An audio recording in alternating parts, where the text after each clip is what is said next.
When the Campbell family left Britain with dreams of cultivating the fertile lands of southern Africa, they envisioned a future rooted in agriculture.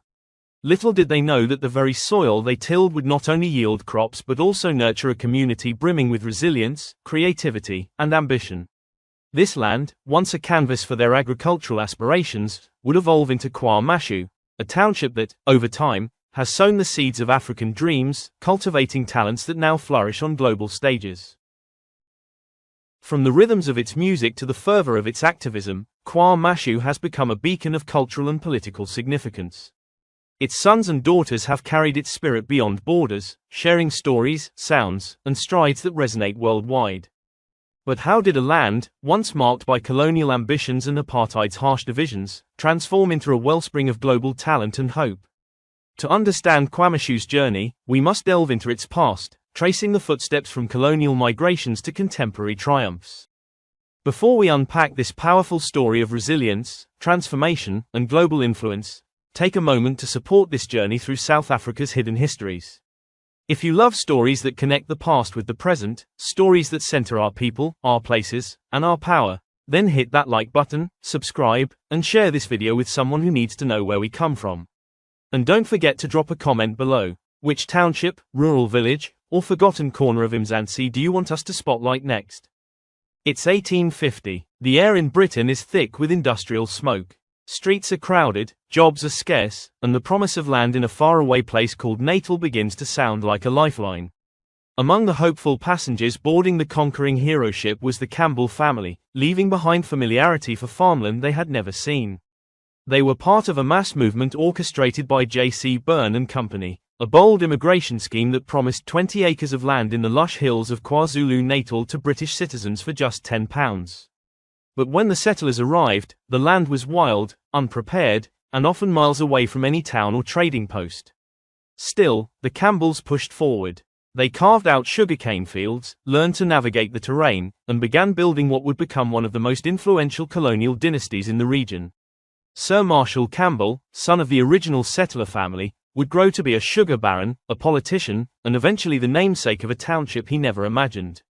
But here's the twist. The same land intended to grow colonial sugar fortunes would become fertile ground for something far more powerful: dreams. Dreams rooted in African identity, cultural resistance, and township pride. Dreams that would sprout long after the last cane fields faded. By the late 1800s, Marshall Campbell had risen from settler son to one of the most powerful sugarcane farmer in Durban. He owned vast swathes of land 17 kilometers away from Durban CBD. These were not small plots. The Meadowbank property alone, stretching to the mouth of the lagoon, was purchased in 1874 for £6,000, a fortune at the time. In today's money, roughly 17 million South African rands. This land, soaked in sweat from both settler hands and African laborers, was a cornerstone of the colonial economy. But no one could have imagined that it would one day become a refuge for the forcibly removed, or the birthplace of a new urban identity. The year is 1957. Cato Manor is boiling over with tension. Black South Africans, living cheek by jowl with Indian and colored communities, are now labeled illegal under the Apartheid States Group Areas Act. The solution: move them, break their communities, scatter them across distant townships built far from the city center. One of these townships was KwaMashu, place of Marshall, in isiZulu, carved out of the same colonial land that once fed a sugar empire. In 1959, the first residents arrived, not with the excitement of home ownership, but with the pain of loss and relocation. They had been removed from their homes, communities, and livelihoods, and now faced life in a new place with little more than promises and numbered plots. The irony was bitter: a township bearing the name of a colonial sugar baron, now housing the very people displaced by the apartheid regime's hunger for control. This was no accident. It was engineered, budgeted, and sold. The South African government bought the land from the Campbell estate for £350,000, around 200 million South African rands in today's value, using it to institutionalize separation under the guise of development. But KwaMashu wasn't just built on injustice. It was built on resistance, rhythm, and revival. And the next chapter is where its soul truly begins to speak. By the 1960s, KwaMashu was swelling with life. Tens of thousands of people, removed from places like Cato Manor, Lamontville, and other whites-only zones were dropped here, on the edge of Durban, with no infrastructure, no jobs, and no voice. What started as forced relocation became forced resilience. KwaMashu's early years were difficult. Many residents lived in matchbox houses, often with no running water or electricity. The commute to Durban's factories and offices was long and grueling. The pass laws meant men were separated from their families for weeks, and police raids were common. Surveillance was heavy, freedom was thin, but even as apartheid tried to strip people of dignity, KwaMashu became defiant. A living, breathing resistance. Its streets rang with protest songs.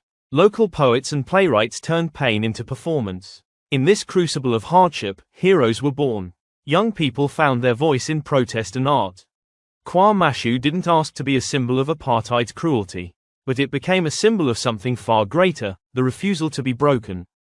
It was here that rhythm and resistance merged, where children danced with dust on their feet and fire in their hearts, where young minds learned not just how to survive, but how to dream. And that dream, it would stretch beyond the borders of the township, and eventually, beyond the borders of the country itself. 1994 marked a new beginning. South Africa stepped into democracy, and for KwaMashu, a new era was promised, one where its people could finally write their own future. The ballot had replaced the bullet. The chains of apartheid had been broken, but what came next was never going to be easy.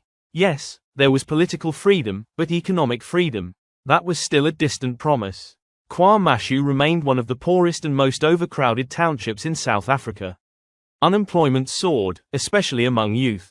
Many households were now run by grandmothers, or young people trying to find their way in a city that had never really made space for them. But through it all, the heartbeat of KwaMashu never stopped. The same spirit that defied apartheid began to build again, not with bricks and mortar, but with art, sport, business, and culture. KwaMashu became a cultural hub, a factory of ambition, a place where African stories were told by African voices, and where the next global star might be rehearsing right now. Still, the scars of inequality run deep. Many homes still lack reliable services. Crime and drug abuse remain challenges. But within that struggle, there's also undeniable pride. Because KwaMashu doesn't just survive, it creates. It sings. It leads. From the narrow streets of KwaMashu to the lights of world stages, this township has done something extraordinary. It has exported hope. It has produced artists, athletes, and storytellers who've carried its soul across oceans, into boardrooms, stadiums, and cinema screens.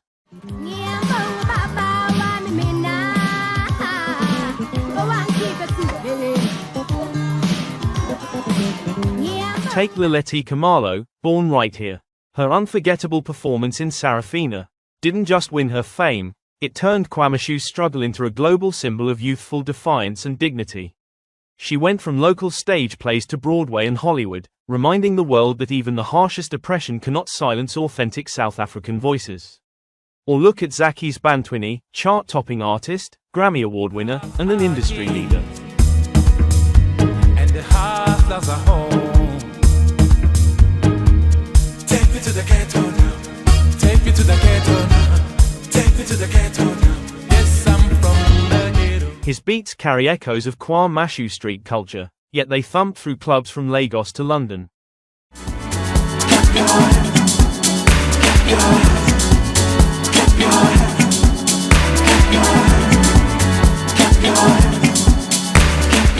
He isn't just making music. He's exporting township rhythm, born of dusty streets and restless ambition.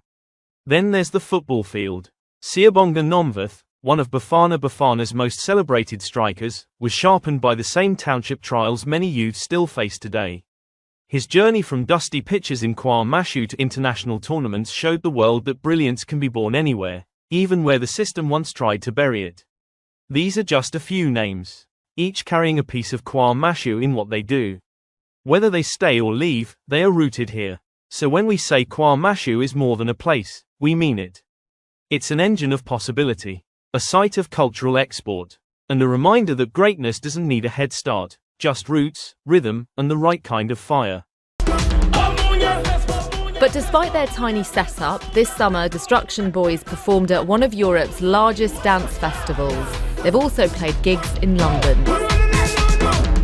To see the music go from here to there. It's pretty awesome. It's amazing. Yeah. It's amazing. We're still in awe, like we're shocked. Who are you? What's going on? So it's like that, man. But we're really happy that we came with something truly South African and authentic, and people actually fell in love with it. So. When the Campbell family left Britain in search of fertile farmland, they couldn't have imagined that the most important thing they'd plant would not be sugarcane, but the seeds of a future they could never control. That land, once a symbol of colonial ambition, would become the birthplace of stories, struggle, and stardom. That land would become KwaMashu. From forced removals to street revolutions, from burning injustice to blazing talent, KwaMashu has endured.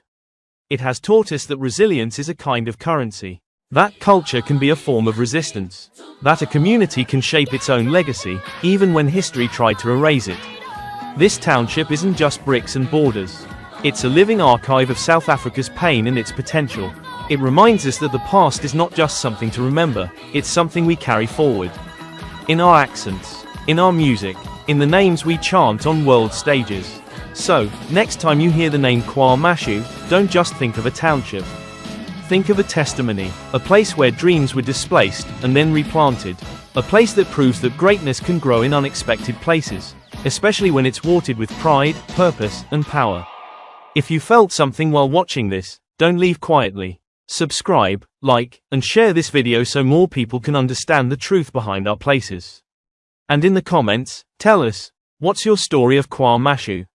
Or which township, rural village, or historic site should we cover next? This is just the beginning of a powerful series we're calling Mzansi Locations, where the land speaks and we listen. I'm your narrator, and this is your story too.